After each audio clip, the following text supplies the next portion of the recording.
नमस्कार, आप देख रहे हैं एवन टीवी का खास कार्यक्रम आज का एजेंडा और आपके साथ मैं हूं आशीष तिवारी। आज का एजेंडा में हम चर्चा करेंगे लोकसभा चुनाव 2024 में एक ऐसी शख्सियत की जिन्होंने दो जगह से नामांकन दाखिल किया है, दो जगह से चुनाव लड़ रहे हैं और वो हैं कांग्रेस नेता राहुल गांधी। चुनाव में चर्चा का विषय रहा और अब जैसे ही रायबरेली से राहुल गांधी ने नामांकन दाखिल किया है तो चर्चाएं शुरू हो गई हैं।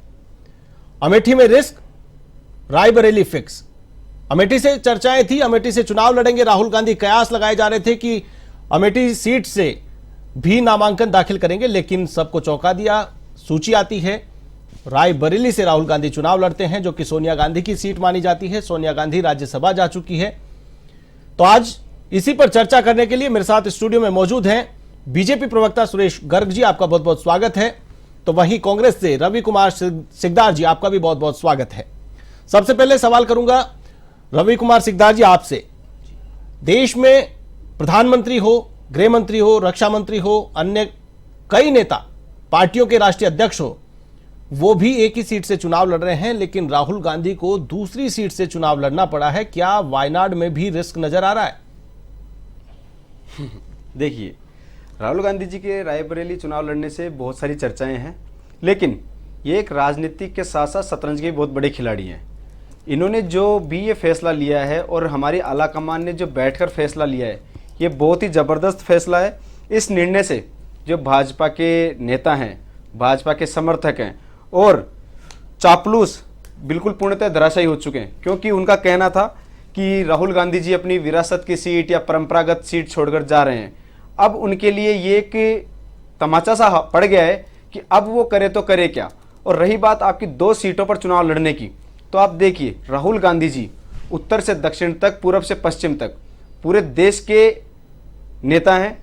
वो उत्तर प्रदेश से भी चुनाव लड़ा है, उन्होंने साउथ में भी चुनाव लड़ा है और वो जीत कर भी आए हैं। तो हमारे राहुल गांधी जी कहीं से भी चुनाव लड़े, कभी भी किसी भी सीट से, उनका जीत कर आना सुनिश्चित है। क्योंकि वो फिर अमेठी से क्यों हार गए? पिछला चुनाव अमेठी से कैसे हार गए?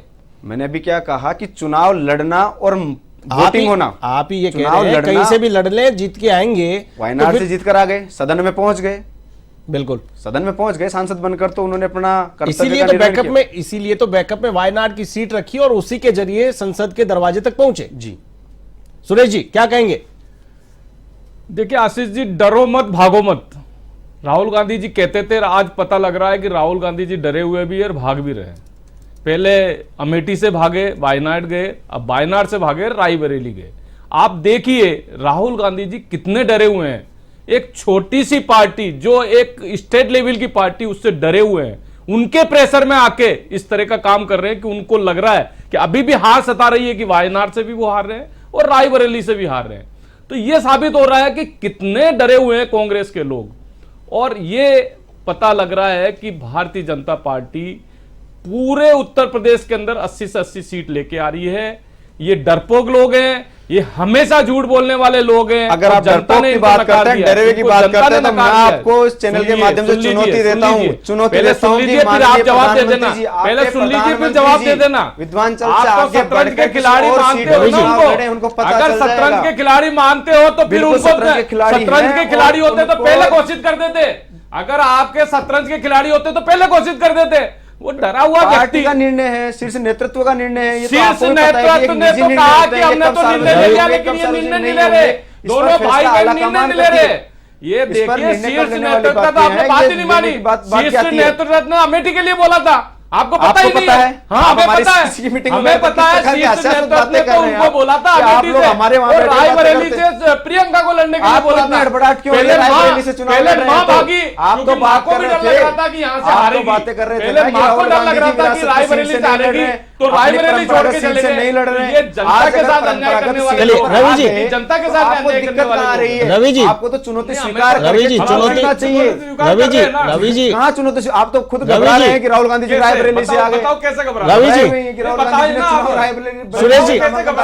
सुरेश जी एक बार आप शांत रहिए। रवि जी बोलिए, आपको जो कुछ बोलना है बोलिए। बिल्कुल। अरे इनका कहना है कि अपनी परंपरागत सीटें छोड़कर जा रहे हैं। ठीक है। आज राहुल गांधी जी रायबरेली सीट से चुनाव लड़ रहे हैं, तो इनको किस प्रकार की आपत्ति है? हमें आपत्ति नहीं है, चुनो तो स्वीकार करो। ये तो स्वीकार दिख रही है। अमेठी में भी चुनौती स्वीकार करी है, हराया हमने। अमेठी में भी चुनौती स्वीकार करी है, हराया है, और रायबरेली में भी हराएंगे हम। दावे के साथ कहते हैं रायबरेली से भी हराएंगे।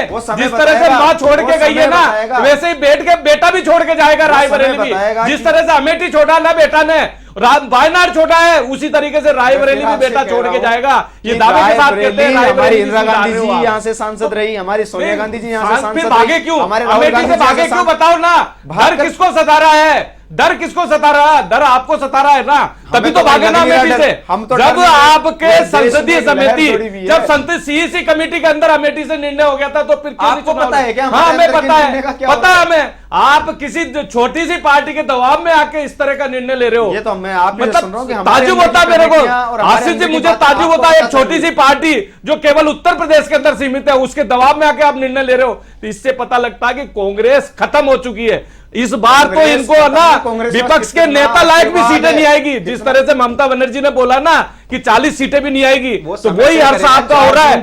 अब की बार आपको पूरे हिंदुस्तान में 40 सीटें भी नहीं आएगी, ये स्थिति हो गई है आपकी। 4 जून तो हम तो तीसरी बार प्रधानमंत्री बन रहे हैं, नरेंद्र मोदी जी प्रधानमंत्री बन रहे हैं तीसरी बार। जनता ने स्वीकार किया प्रधानमंत्री मोदी को, और तीसरी बार प्रधानमंत्री बन रहे हैं। 400 से ज्यादा सीटें लेके आने से थोड़ी होगा, वो मत क्या कह रहे हैं? जनता कह रही है, हम थोड़ी कह रहे हैं, जनता कह रही है। वो तो जनता का आशीर्वाद, जनता का मानस आपके बोखलाहट से दिख रहा है, जहां पर आपके नेता बड़े बड़े मंचों पर बैठकर रवि जी मुस्लिम मंदिर मस्जिद मंगलसूत्र की बात बता चुके हैं। ये आरक्षण किसने दिया? पूर्णतः बता दीजिए, मुस्लिमों को आरक्षण किसने दिया, ये बता दीजिए। आप मुस्लिमों को तेलंगाना के और धर्म के आधार पे आप आरक्षण कैसे दे सकते हो? आप होते कौन हो?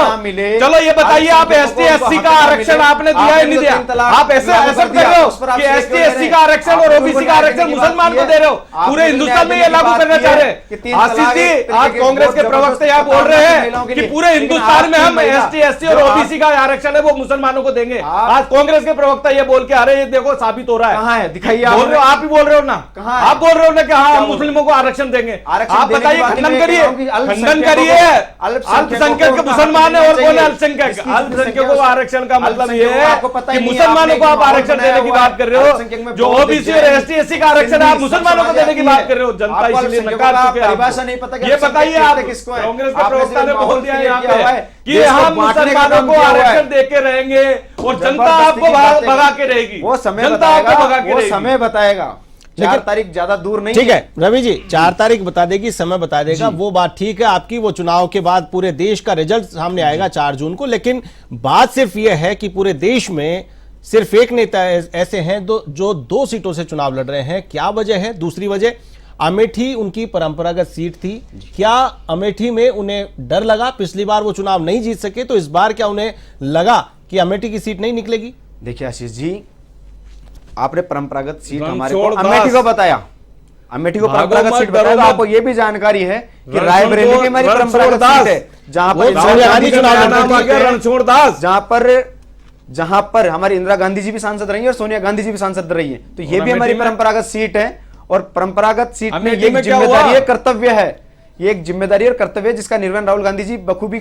जिम्मेदारी एक ही जगह की निभाई जा सकती है। दोनों जगह से चुनाव जीत जाएंगे तो दोनों जगह सांसद थोड़ी रहेंगे, एक जगह की छोड़नी पड़ेगी। वो आला कमान का निर्णय होगा। फिर किसको, वायनाड को छोड़ेंगे या किसको तलाक देंगे? आशीष जी, वो आला कमान का निर्णय होगा कि अगर दोनों सीटों से हम जीत कर आ रहे हैं, उसके बाद में हम वहां पर किस आदमी को जगह देनी है, वो आला कमान के निर्णय होंगे। आला कमान तो आपका गांधी परिवार आला कमान में शामिल है। आने के बाद के फैसले हैं कि हम सीट पर किसको बिठवाना है। राहुल गांधी, हमारा गांधी परिवार बता रहे हैं, राहुल गांधी की चॉइस के खिलाफ बिल्कुल हमारे नेता हैं, हमारे नेता हैं, कांग्रेस के प्रवक्ता ने बोल दिया गांधी परिवार से बाहर नहीं आएगी कांग्रेस। हमारे नेता है राहुल गांधी जी, हमारे नेता है, गांधी परिवार से बाहर नहीं है, हमार नेता है। तो केवल गांधी परिवार क्या हो गई? सिर्फ मोदी बीजेपी के नाम पर। चलिए रवि जी, आज अगर नामांकन की तस्वीर को देखा जाए, रायबरेली की सीट पर कांग्रेस प्रत्याशी के तौर पर राहुल गांधी ने नामांकन दाखिल किया। 5 लोग उस नामांकन के दौरान उस रूम में मौजूद थे, जिनमें से 4 लोग गांधी परिवार के लोग थे, सोनिया गांधी, प्रियंका गांधी और उनके दामाद राहुल गांधी के साथ में, और केवल एक कांग्रेस के अध्यक्ष, राष्ट्रीय अध्यक्ष मल्लिकार्जुन खड़गे, क्या कांग्रेस के पास में और नेता नहीं है? क्या एक परिवार के 4 लोग उन 5 लोगों में शामिल रहना, यहां पर जो परिवारवाद की बात की जाती है और परिवारवाद साफ तौर पर वहां पर नजर आता है तस्वीर में, क्या कहें? आशीष जी, अभी चुनाव का माहौल है और आप सब देख भी रहे हैं, पूरा देश देख रहा है कि पूरी पार्टी अपने अपने क्षेत्र में अपने अपने जिम्मेदारियों में लोग लगे हुए हैं, लोग लगे हुए हैं, अपने अपने कामों में लगे हुए हैं। और 4 आदमी अगर जाकर 5 आदमी अगर जाकर फॉर्म भर रहे हैं, तो आज ये बहस का विषय नहीं है, ये बहस का विषय नहीं है कि 4 आदमी चले गए, 5 आदमी चले गए, 1 जाए, 4 जाए, 5 जाए, 10 जाए, हमारे व्यक्तिगत निर्णय है, ये हमारे व्यक्तिगत निर्णय है, गांधी परिवार की पार्टी और कुछ नहीं है इसके अंदर। ये हमारे गांधी के विचारों की पार्टी है, ये गांधी जी के विचारों की पार्टी है, केवल गांधी परिवार की पार्टी के विचारों की पार्टी है, बिल्कुल बिल्कुल, हम भी यही परिवार नहीं विचारों की पार्टी है। आप किस तरीके की बातें लेकर आप मुद्दों की बात कर नहीं रहे, आप फिर इसके बाद में देश है, आप डिबेट में हमारे लिए देश है, फिर पार्टी है, फिर परिवार है, ये है हमारे लिए। आपसे मैं भारतीय जनता पार्टी के लिए पहले देश है, आपसे इसके बाद में पार्टी है, फिर परिवार है। आपके लिए पहले परिवार है। मैं आपसे तो ये साबित कर दिया कांग्रेस के प्रवक्ता ने यहाँ आके कि पहले परिवार है, कहीं दिखाई नहीं दे रहा, सिर्फ मोदी का परिवार दिखाई दे रहा है, ये साबित हो रहा है। इसीलिए जनता आपको नकार रही है, इसीलिए आपको जनता नकार रही है। आप लोग इस तरह से करते रहोगे और आपको भागना पड़ेगा। अभी पहले अमेठी से भागे हो, वायनाड से भागे हो, अब रायबरेली से भागोगे, रायबरेली से भाग रहे हो, क्यों अमेठी से क्यों भागे? चलो ये बता दीजिए अमेठी से क्यों भागे? आपकी परंपरागत सीट है ना अमेठी, तो अमेठी परंपरागत सीट है, क्यों भागे? रायबरेली है तो फिर अमेठी में क्या दिक्कत थी आपको? तो रायबरेली से मतलब ये है कि आप चुनाव हार रहे हो, एक छोटे से दल के प्रेशर में आके आप चुनाव लड़ रहे हो, इससे क्या साबित हो रहा है आपका? अगर हम मुद्दों पर बात करें, जनता की बात करें तो शायद ज्यादा बेहतर होगा।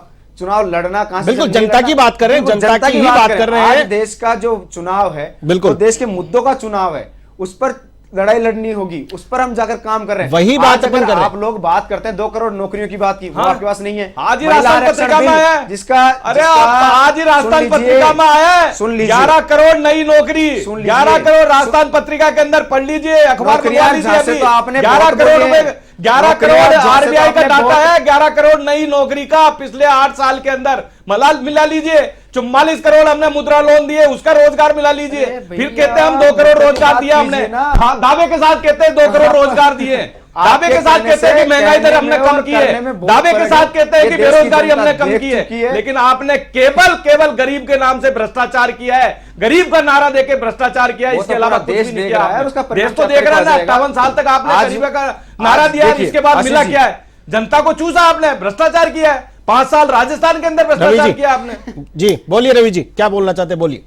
मेरे तो समझ नहीं आ रहा कि हम मुद्दों पर बैठकर बात करने आए, मुद्दे की तो बात से कोई बात रखने आए हैं, यहाँ पर सिर्फ और सिर्फ जबरदस्ती की, बौखलाहट की, चिल्लाहट का प्रदर्शन करने आए हैं। हमें बात करनी है जनता के हित की। आज आप देख लीजिए कि जो भी कुछ हो रहा है, आज कांग्रेस का जो न्याय पत्र है, वो न्याय पत्र जनता की समस्याओं को आरक्षण देना, ये है ना कांग्रेस का न्याय पत्र। कहां है इसमें लिखा हुआ? लिखा हुआ है, कहां लिखा हुआ है? चलो आप खंडन कर दीजिए, चलो खंडन कर दीजिए। आप तो यहाँ खंडन करके जाइए कि मुसलमानों को आरक्षण देंगे, स्वीकार आंध्र प्रदेश और तेलंगाना के अंदर बता दीजिए, अगर उस न्याय पत्र में कहीं पर भी लिखा हुआ है, लिखा हुआ है कि हिजाब पहनने के लिए इजाजत देंगे, लिखा हुआ है उसके अंदर, बता दीजिए, मुस्लिम लीग का एजेंडा मिला हुआ है, बता दीजिए, बता दीजिए। हम तो बोल रहे हैं ना, बताइए मेरे को। चर्चा का दौर लगातार, मुसलमानों को आरक्षण देंगे, नहीं चलो आप में दम है, हम बोल रहे हैं कि आप मुसलमानों को आरक्षण देंगे, आप उसका खंडन कर दीजिए कि हम मुसलमानों के आरक्षण की कहीं बात है ही नहीं, खंडन करिए, तब मान लेंगे कि आप मुसलमानों को आरक्षण देंगे। आरक्षण को मुसलमान देंगे, बता दीजिए। आप समझ में नहीं आ रहा आपका। राहुल गांधी का नामांकन राजनीतिक गलियारों में चर्चा का विषय बन गया है। पूरे देश में एक नेता ऐसे जो 2 जगह से चुनाव लड़ रहे हैं, क्या वजह है? अलग अलग कयास लगाए जा रहे हैं, राजनीतिक विशेषज्ञ, राजनीतिक पंडित अलग अलग भविष्यवाणियां कर रहे हैं। कोई डर बता रहा है, कोई इसे हारने की एक आहट बता रहा है। इसी पर चर्चा लगातार जारी है। बीजेपी प्रवक्ता सुरेश गर्ग जी मेरे साथ मौजूद है, कांग्रेस प्रवक्ता रवि कुमार सिकदार मेरे साथ मौजूद है।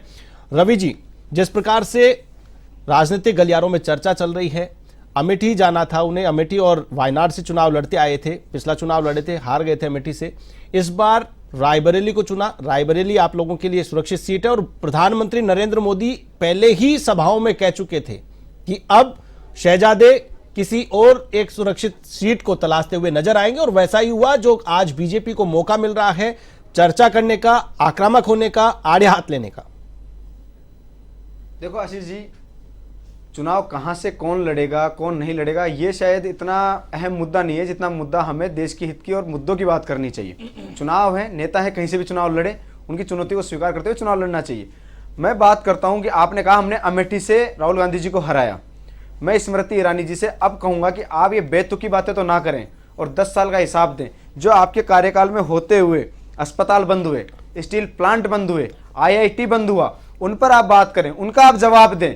यहां बैठकर वो हिसाब लेने का ही तो अब मौका था, वो हिसाब लेने ही तो राहुल गांधी को अमेठी जाना था। अमेठी नहीं जाकर के रायबरेली क्यों चले गए? आशीष जी, मैं कह रहा हूं कि हमें चुनाव लड़ना एक अपने, आज मैं कहीं से भी मेरा चुनाव लड़ूं, मुझे उसमें और आपको उससे कोई आपत्ति नहीं होनी चाहिए या उस पर कोई सवाल जवाब नहीं होना चाहिए। चुनाव क्यों नहीं? अगर दो जगह से चुनाव लड़ रहे हो, आपको रहना एक ही सीट पर है, दोनों सीट पे अगर आप जीतते हो देखिए तो भी आपको एक ही जगह रहना है, तो क्या कॉन्फिडेंस की कमी है? कहीं कॉन्फिडेंस की कमी नहीं है। दोनों सीटों से राहुल गांधी जीत के आ रहे हैं। रही बात, क्योंकि ये लोग कहा करते थे जो भाजपा समर्थक, चलो चुनाव किसका करेंगे? राहुल गांधी जी दोनों सीट पे चुनाव जीत करके आएंगे तो वायनाड का चुनाव करेंगे कि रायबरेली का चुनाव करेंगे? किन लोगों को? आपसे कहा कि ये पार्टी आलाकमान का निर्णय है, पार्टी का शीर्ष नेतृत्व तो बैठकर इसमें निर्णय लेगा कि हमें अब इन दोनों सीटों में से किस पर से सांसद का प्रतिनिधित्व। ये निर्णय तो राहुल गांधी का होगा ना, तो वो चुनाव के बाद होगा, ये आज के विषय नहीं है और ये आलाकमान लेंगे। उसका मैं यहां बैठकर नहीं कह सकता कि कांग्रेस के पास में इतने सिपाही नहीं है कि वो सीट निकाल करके ला सके? आज देखिए पूरा संसदीय क्षेत्र, उस संसदीय क्षेत्र में जो